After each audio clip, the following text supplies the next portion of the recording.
Struggling to earn 3 stars at Town Hall 15? Well, these are the 5 best attack strategies you can use to 3-star more. Starting us off at number 5, we have the Mass Super Hog Army, which is incredibly flexible and extremely strong, but we want to mainly start off with, of course, the Royal Champion Charge. This is a very tried and true way of starting your Super Hog attacks. You're funneling your heroes into the base, so this is why you're using the Royal Champion Charge. Using her Rocket Spears enables her to clear defenses before you start using your invisibility spells every 4 seconds in order to clear plenty of defense and create a bit of pathing. Obviously, don't be afraid of turning buildings invisible.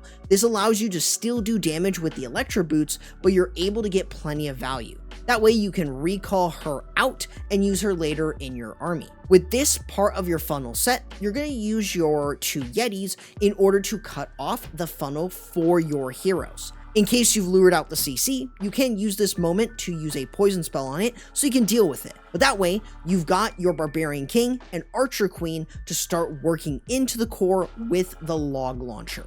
Obviously, what I do recommend is using a couple wizards if there are trash buildings that you're able to snipe off so you can control where your heroes go. Otherwise, as you dive in, the log launcher is going to be able to break through walls, but with the help of an earthquake spell, you can open those walls a little bit quicker and also do some decent damage to defenses in its range. That way, you're able to use your hero abilities like the Action Figure and Magic Mirror, Spiky Ball and Earthquake Boots as you dive in. Alongside having a Super Yeti and Ice Golem within the CC, you should be able to clear the entire compartment, even if it's the Town Hall. This then allows you to send in the Super Hog Riders from the opposite side, allowing you to have the Royal Champion and Grand Warden to support, along with any heal spells to keep them topped off. This allows you to continuously push through while clearing out defenses. The Eternal Tome and Healing Tome in this case is great to use as they can definitely take advantage of it alongside having the Apprentice Warden, which gives them enough HP to really take advantage of this combo. Otherwise, your Hogs should easily be able to clear through. Anytime you need to use another heal, you absolutely can, and for the most part, you'll be able to clear through. Just make sure that you have cleanup via any of the Super Riders, Wizards, or Headhunters that you might have left over in this attack. Moving over to number 4, we have the Royal Champion Charge Dragon strategy, which is pretty darn easy and very powerful to use. But obviously, we're going to be starting off with, you guessed it, a Royal Champion Charge. We're using the same basic maneuver where we're using the Rocket Spears early on in order to clear out defenses before our Royal Champion starts charging. Now this, you want to make sure that you get to the core of the base. With your invisibility spells every 4 seconds, you are keeping her invisible. You can still overlap your invisibilities in order to make sure that you're able to continue moving while still doing damage to defenses, but the idea is you want to get towards the core of the base. If you can clear the Town Hall, that is even better, as you want to make sure that you are getting value from this where your dragons don't have to worry so much. So Rage Spell or Earthquake Spell can be great at making sure that the Royal Champion does a lot of damage during her charge. Obviously, you just want to make sure that you're getting the most out of your Royal Champion charge so you can set up both your funnel with your queen and the dragons themselves. With the queen, you can use her giant arrow to remove 1 or 2 air defenses and any sweepers if you can, but using the siege barrack as well is going to enable you to set up that side of the base all cleared from just those portions. Other than that, on the other side, you're going to be running all of your dragons. You really shouldn't need any funneling because most of the core should be gone. This allows you to run an Ice Hound or a Lava Hound, and in some cases, I do recommend taking an Ice Block spell. Ice Block with the Ice Hound is incredibly powerful. With a lot of HP, it's able to really focus all of the damage on it itself, while then also having a freeze, which is incredibly nice as you work towards the back end. So having the minion prince to help out with the warden using his eternal tome and healing tome, you're able to get plenty of good value. This way you can use your dark orb of your minion prince in order to slow down defenses, and for the most part you should have enough dragons to easily clear through. The queen and the siege barrack along with the giant should it be enough to clear through the other side, and you should easily be able to 3-star bases with no problems. Now for number 3, we have the Fireball Rocket Loon Furnace strategy. This is incredibly strong and incredibly powerful, but it's fairly difficult to use. So we want to start off with the Grand Warden himself. We are using a Warden charge, so having the Grand Warden, healers, and 2 furnaces is going to set up our funnel pretty nicely. We just want to clear out some of these buildings early on so we can use that fireball deep within the core of the base to get value. That way we can also possibly remove the enemy CC. But before we do that, we need to make sure that we're setting up good pathing, so the furnaces are able to speed up our Warden charge while we're kind of moving along. Having the unicorn is also really nice because it also offers an additional healing, which is always great. Otherwise, we just want to make sure that once we've gotten to a good spot, once we clear any buildings, we can use an ice block spell. This is going to freeze our warden, allowing us to use our invisibility spells for at least within 7 seconds, so we can send the fireball in towards the core with 2 earthquake spells. This is able to clear enough value for us, and we can use rage spells to power them up. This way, we're able to have a lot of power with our warden while he stays alive.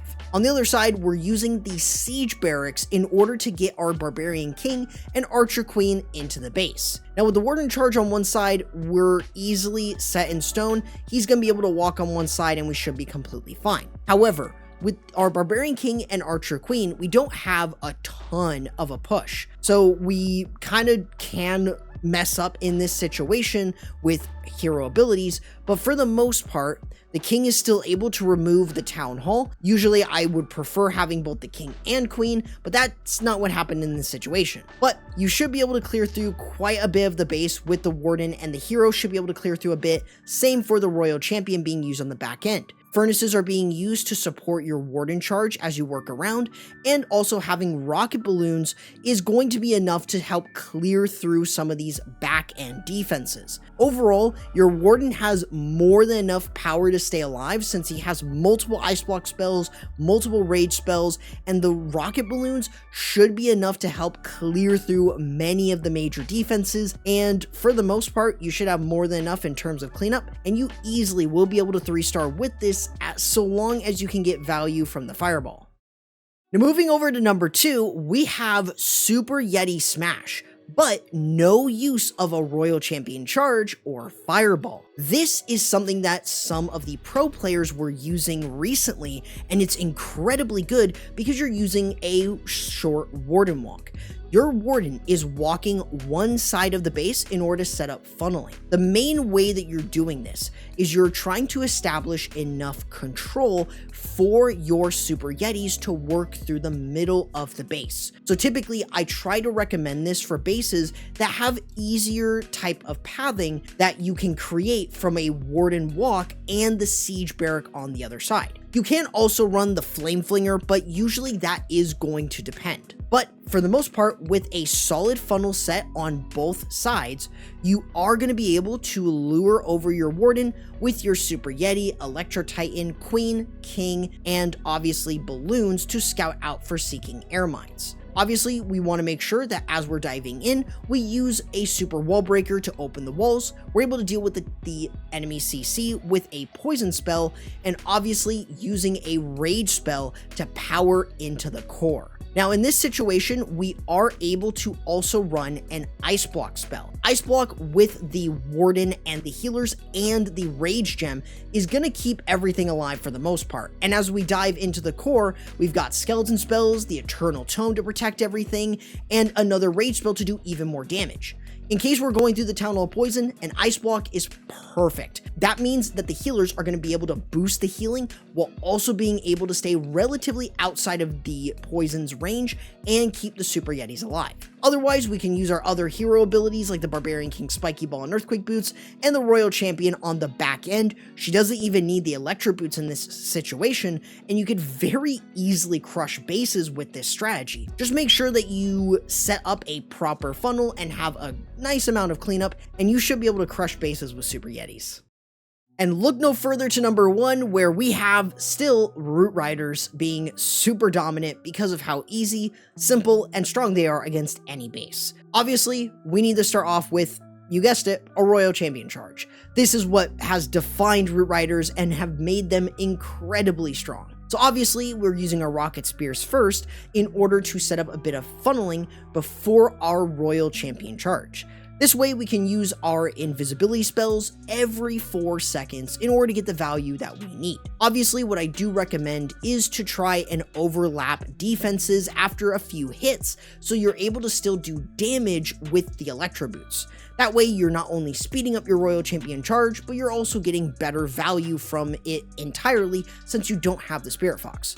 Otherwise, we can then just recall her out, use a few Super Barbarians to clear any trash buildings, but in this case, we're running the Barbarian King. He is running the Snake Bracelet. I know, shocking, but this is one of his best equipment in the game, so we're using that to specifically funnel. This way, our Root Riders, Valkyries, Balloons, Healers, the Royal Champion, Queen, and Warden can just dive in. This allows us to not even worry about funneling because the Barbarian King has it covered. This is why we're taking the Troop Launcher, so we can offer even more Balloons, an Ice Golem, and another Root Rider to push in. An Eternal Tome and Healing Tome in this situation is great. We're protecting everything and keeping everything healed, even through the Town Hall Poison. Otherwise, we just want to make sure that we're using our rage spells to power everything through as they work throughout the base. And overall, that's really about it for Root Riders. They're going to be able to smash with no issues. Just with the Barbarian King, you want to make sure that you're controlling him so he actually goes in the right direction. But for the most part,